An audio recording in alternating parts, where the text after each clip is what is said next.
नमस्कार। आज हम प्रयागराज के कॉलेज पर बात करेंगे, हंडिया पीजी कॉलेज। जी, ये प्रोफेसर राजेंद्र सिंह मतलब रज्जू भैया विश्वविद्यालय से संबंध है। College code 01351। हाँ, और हमारे पास एक सोर्स है, एक दस्तावेज जिसका शीर्षक है हंडिया कॉलेज, शिक्षा, सुविधाएं और सामुदायिक भागीदारी। अच्छा। तो इसी के कुछ अंशों से हम समझने की कोशिश करेंगे कि इस कॉलेज में क्या है खास। मतलब कोर्स, सुविधाएं और ये सामुदायिक भागीदारी वाला एंगल। ठीक है, देखते हैं क्या जानकारी मिलती है। चलिए शुरू करते हैं। सबसे पहले दस्तावेज में जिक्र है कि यहाँ NCTE से मान्यता प्राप्त कई कोर्स चलते हैं। जैसे एमएड की 50 सीटें हैं, बीएड की भी हैं 50 अनुदानित और 100 सेल्फ फाइनेंस वाली। अच्छा, मतलब दोनों तरह की सीटें हैं बीएड में। हाँ, और बीपीएड और डीएलएड भी हैं, हर एक की एक यूनिट। ये सब जैसा मैंने कहा NCTE अप्रूव्ड है। जी, और ये NCTE अप्रूवल जरूरी होता है, ये दिखाता है कि जो टीचर ट्रेनिंग के मानक है उनका पालन हो रहा है। सही कहा। और दिलचस्प बात ये भी है कि एडमिशन प्रक्रिया में काउंसलिंग और डायरेक्ट एडमिशन दोनों तरीके अपनाए जाते हैं। जाहिर है NCTE मानकों के हिसाब से शिक्षक और जो बाकी इंफ्रास्ट्रक्चर है वो सब होना शिक्षण प्रक्रिया के लिए एक मजबूत आधार बनाता है। बिल्कुल। अब सुविधाओं पर आते हैं। दस्तावेज में एक व्यवस्थित कंप्यूटर कक्ष का जिक्र है। हाँ, आजकल जरूरी भी है। हाँ, और पाठ्यक्रम से जुड़ी प्रयोगशालाएं मतलब लैब्स भी हैं। एक लाइब्रेरी भी जिसे सुसज्जित बताया गया है। जी।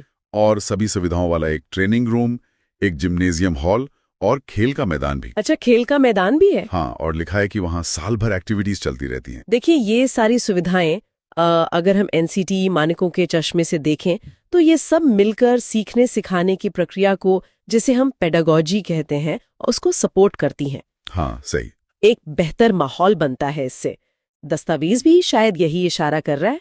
अब एक और दिलचस्प बात, सिर्फ क्लासरूम पढ़ाई नहीं, सह पाठ्यक्रम गतिविधियां मतलब को करिकुलर एक्टिविटीज, अच्छा। इन पर भी खास जोर है। अच्छा, जैसे छात्र समुदाय से जुड़ी गतिविधियों में एक्टिव रहते हैं, पर्यावरण या स्वास्थ्य जागरूकता वाले कार्यक्रम करना जी, या फिर समाज में जो कुछ कुरीतियां हैं उन्हें दूर करने की कोशिश करना, इस तरह के काम। ये बहुत महत्वपूर्ण है क्योंकि छात्रों का ये जो कम्युनिटी एंगेजमेंट है ये उन्हें सिर्फ किताबों तक नहीं रखता। सही। इससे उन्हें प्रैक्टिकल अनुभव मिलता है और एक सामाजिक जिम्मेदारी का भाव भी आता है। दस्तावेज में जिस तरह की एक्टिविटीज बताई गई हैं उनसे यही लगता है। हाँ, लगता तो है।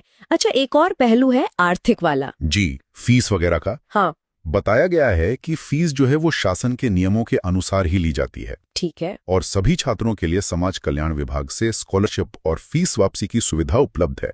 ये बहुत अच्छी बात है। ये जो वित्तीय सहायता वाली व्यवस्था है, जैसा दस्तावेज में लिखा है, ये यकीनन शिक्षा को ज्यादा सुलभ मतलब एक्सेसिबल बनाने में मदद करती होगी। बिल्कुल।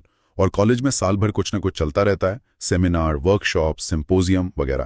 अकादमिक गतिविधियां। हाँ, और दस्तावेज ये भी बताता है कि यहाँ से जो ट्रेन छात्र निकलते हैं वो अलग अलग शैक्षणिक संस्थानों और सरकारी पदों पर काम कर रहे हैं। जी, ये जो लगातार चलने वाली अकादमिक गतिविधियां हैं और फिर स्नातकों का सफल करियर प्लेसमेंट, जैसा सोर्स बता रहा है, ये दिखाता है कि संस्थान शायद निरंतर सीखने पर और छात्रों को भविष्य के लिए तैयार करने पर फोकस करता है। तो सार क्या निकलता है?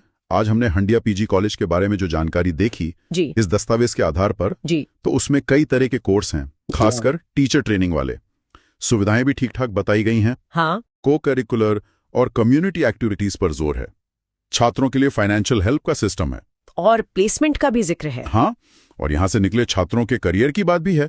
तो कुल मिलाकर दस्तावेज एक ऐसे संस्थान की तस्वीर पेश कर रहा है जो शिक्षा, ट्रेनिंग और समाज से जुड़ने में काफी सक्रिय लगता है। यहाँ पर एक बात सोचने वाली है वैसे। बताइए। ये जो दस्तावेज में सामुदायिक गतिविधियों का जिक्र है, जैसे सामाजिक कुरीतियों को दूर करना या जागरूकता फैलाना, हाँ, तो ये सोचना दिलचस्प होगा कि इस तरह के जो प्रैक्टिकल अनुभव हैं वो यहाँ से निकलने वाले जो भावी शिक्षक हैं उनकी सोच को, उनके पढ़ाने के अंदाज को, उनके भविष्य के करियर को किस तरह से शेप देते होंगे। ये एक विचारणीय प्रश्न है।